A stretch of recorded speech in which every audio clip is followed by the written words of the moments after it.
सरकारी नौकरी और शादी। रोहित पढ़ने में जितना अच्छा था उतना ही अच्छा स्वभाव भी था, पर दिखने में बस पूछो मत। उसके नए नक्श, सामान्य और गहरा काला रंग। क्लास में सब बच्चे उसे काला नाग बोला खूब चिढ़ाते थे। कभी कभी खूब चिढ़ जाता था, परेशान हो जाता था, पर किसी से शिकायत करने में कोई फायदा नहीं। वो बहुत जल्द इस बात को समझ पा गया था कि लड़कियां तो सिर्फ नोट्स और पढ़ाई के लिए ही मतलब से बात करती थी, पर वो सबकी मदद करता था, अन्य के लिए हमेशा तैयार रहता। समय बीता और रोहित को बहुत अच्छी नौकरी मिल गई। जहाँ लड़कियां की सिर्फ मतलब से बात करती थी, वहाँ एक से एक सुंदर लड़कियों के रिश्ते आने लग गए। जी हाँ, भारत में कुछ मध्यवर्गीय माता पिता को लगता है सरकारी नौकरी मतलब लड़की खुश ही रहेगी, चाहे लड़का दिखने में कैसा भी हो। कुछ माता पिता तो घर वालों की जानकारी भी हासिल नहीं करते, जैसे लड़की बोझ हो, बस शादी हो जाए।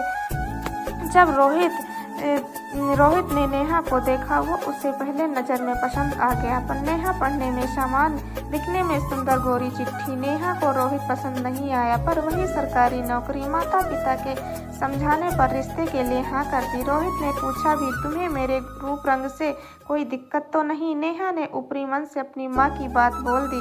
रूप रंग का स्वभाव दिल से अच्छा होना चाहिए। रोहित माता पिता की खुशी में साथ आने वाली पीढ़ी सुंदर हो। शादी के बाद कुछ महीने हंसते खेलते अच्छे से गुजर गए, पर जब भी रोहित नेहा साथ बाहर जाता, लोग नेहा की खूबसूरती की तारीफ करते न थकते। रोहित कैसे कितनी सुंदर लड़की मिल गई। रोहित को तो सुनने की आदत थी, पर नेहा ताने सुनकर अंदर तक जल जाती। गुस्सा भी आता, पर काबू कर लेती। धीरे धीरे उसने रोहित के साथ बाहर जाना कम कर दिया। रोहित को भी देर से ही सही बात समझ आ गई। नेहा के बेमन से शादी की है। रोहित नेहा को खुश रखने की हर कोशिश करता और उसके माता पिता भी बेटे की तरह प्यार करते, पर दोनों में दूरियां आने लगी। नेहा प्रेग्नेंट थी और सबको एक ही उम्मीद थी, सुंदर बच्चे की। नेहा ने एक बेटी को जन्म दिया। उसके नए नक्श नेहा पर और रंग रोहित पर गया। सब अपने सपने जैसे टूट गए। रोहित खुश था अपनी बेटी के लिए, सोचा कि उसे खूब पढ़ा लिखा कर अच्छा इंसान बनाएगा। हाँ, लोग उसे भी चिढ़ाएंगे, पर भी सबका सामना करना जरूर सीख जाएगी।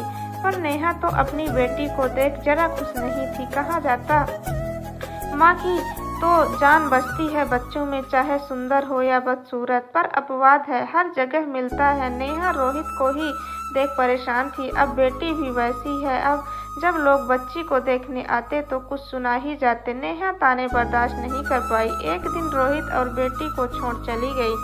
रोहित ने उसे ढूंढने की कोशिश नहीं की। वो जानता था कि नेहा कहाँ गई है। उसने नेहा के माता पिता को नेहा के घर छोड़कर जाने की बात बता दी और इतना ही कहा, अगर नेहा के लिए रंग रूप इतना ज़्यादा मायना रखता था तो आपको मेरे साथ उसकी शादी के लिए मजबूर नहीं करना चाहिए था। मेरा तो ठीक है, मेरी बच्ची भी बिना माँ की रह गई। रोहित अपनी बेटी को माँ पिता दोनों का प्यार देने की कोशिश करता और रोहित के माता पिता भी उसने उतना ही प्यार करते हैं जितना वो रोहित को करते थे। तात्पर्य, रंग रूप आज भी मायने रखता है। सरकारी नौकरी है तो अच्छा है। शादी का निर्णय खूब सोचा समझ कर लीजिए, क्योंकि शादी एक दिन की नहीं होती, साथ बहुत सी जिंदगी जुड़ी होती हैं। शादी का निर्णय हमेशा एकदम सोच समझ कर लेना चाहिए। तो आप भी ऐसी गलती कभी ना करें, हमेशा सोच समझ की शादी करना चाहिए।